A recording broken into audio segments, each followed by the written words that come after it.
Hi, I'm Betsy, and today I'm going to show you how to make my Neapolitan ice cream cone cupcakes. I love alliteration. What can I say?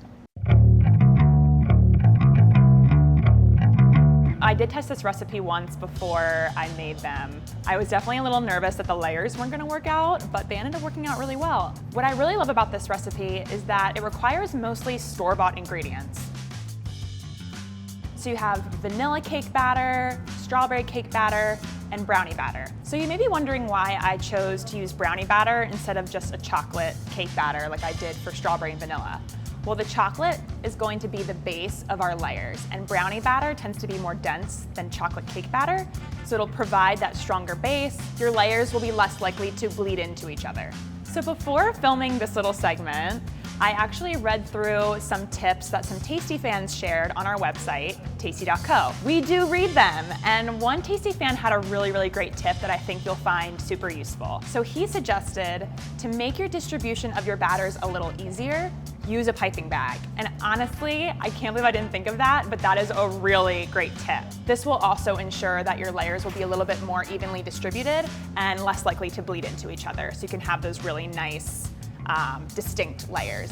So keep sharing your tips because they're really good and they're super helpful for other people who make these recipes regularly.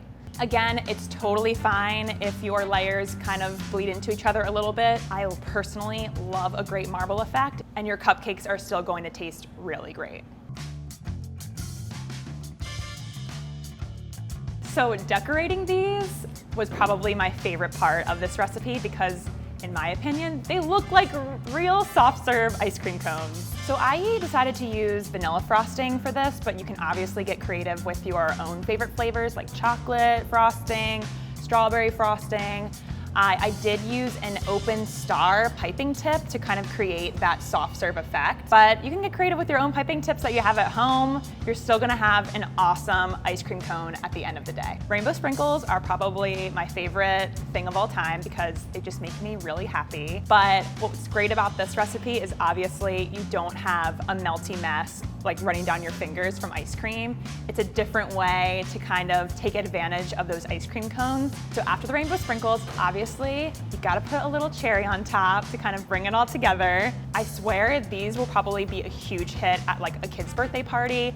I know my niece and nephew would probably go crazy over them. You could honestly eat this as if you were eating a real ice cream cone. Maybe you wanna save a little bit more of the frosting and not eat that first. But you know, work your way around the cone and have some fun with it. I guess there's no like really easy way to eat this.